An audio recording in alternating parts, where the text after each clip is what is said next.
All right, here's problem number 30. It's a distance formula. Anybody remember the formula for distance? What's squared in the distance formula? Yeah, it's the change in x and the change in y. That's what's added together, and it's a Pythagorean theorem. So this squared plus this squared equals d squared. So if we want to know d, we just take the square root of that whole thing. Does that look familiar for distance formula? Well, here's 2 points. You have x2, y2, x1, y1. And all you have to do is put that into the formula. So you're going to get the distance. How far are these 2 points apart? It says find all the points of the form x minus x comma x1, which are 4 units from there. So the distance is 4, and then we just go x minus 3 squared plus negative 1 minus 2 squared. So if we square both sides, I'll get 16 equals x minus 3 squared plus negative 3 squared. Now, if I stopped here, could you figure it out the rest of the way? Yeah, that's the tricky part. Now, again, this is where the puzzle comes in. The puzzle comes in is that you're used to just taking this minus this minus this, but you've never had a variable in it.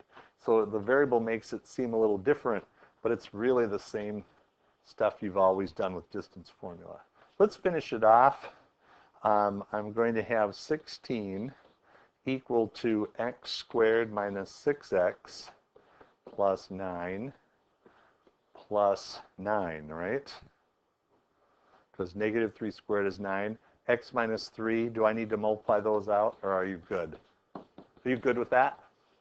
X squared minus 6x plus 9. Okay. Then we're going to subtract 18 from both sides, right? Actually, I'm not going to do that. I'm going to subtract 16 from both sides. So I get 0 equal x squared minus 6x. 18 minus 16 is 3, right? Minus 3. Does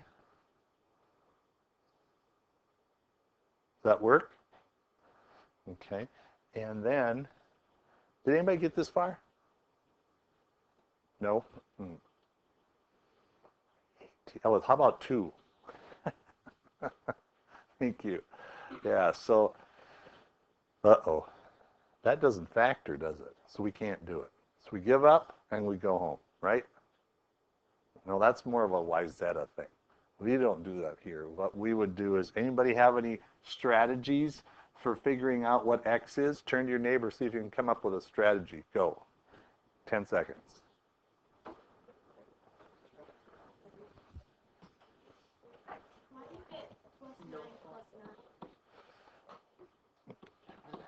Yep. Plus 2. Yeah, because this is x minus 3 squared. This is negative 3 squared. Mm-hmm. Anybody figure it out? What should I use? Yeah. Oh, okay.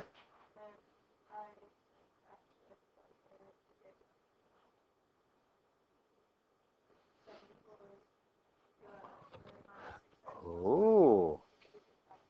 So you did this. You did 16 minus 9 equals x minus 3 squared, right? And so this is going to be 7 is equal to x minus 3 squared. And you took the square root of both sides, plus or minus square root of 7 is equal to x minus 3. So you had, for your answer, x is equal to 3 plus or minus the square root of 7. Is that what you get? Does anybody do it a different way? Yeah. Quadratic formula. And this is going to be A is 1, B is negative 6, and C is 2. So therefore, what will happen is your x is going to be equal to minus b plus or minus square root of b squared minus 4ac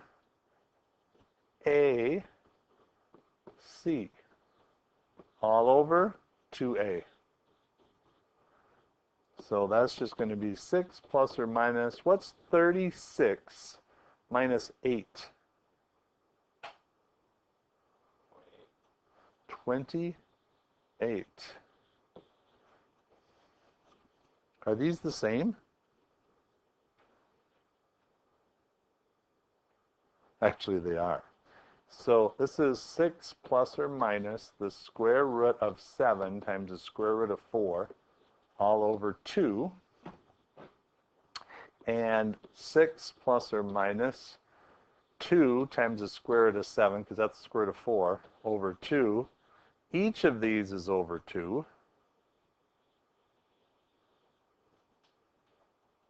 Each of these is over 2. So that's going to be 3 plus or minus square root of 7. Have you seen that before? Uh-huh. Either way is great. Yeah. Nice. Let's hear it. So I did, in the very first step, is I actually set up with the points being 3 minus x and then 2 minus negative 1. Yep. And so then I did I got the 3 from the 2 minus negative 1. So I subtracted that, and I got 1. So you did 3 minus x, and then what else did you do? Plus 2 minus negative 1. Okay. Well, no, I'm not multiplying. Oh, okay. Well, I was thinking if you had them in this triangle like this, did you then call this 4 or something? Oh, okay. What? I'm not following what you did. Sounds interesting. So what I did was I took that 2 minus negative 1, and then I squared it and did that separately. Okay. Then I subtracted what I got was 3, so then I got 1, but then on the other side I still had 3 minus x squared and then the square root. Uh-huh. So then what I actually did was I squared that, because it was 1 on the other side, the square root of that. So then I got, sorry, so then I got 3 minus x is 1, and then I subtracted 3 from that, and then I got negative x equals negative 2, and I got x equals 2, and then I put it in that also. Wow. Okay. So did you do kind of like distance formula, and then you just plugged values in until it kind of worked? Is that what you were thinking? Interesting. Interesting. Any other methods? Any other questions on the homework that I can help with? Did you find the answers to these? Okay, I'll make sure those are posted. I think I had those posted, but they may not have. I'll make sure that they're posted, and so you can check.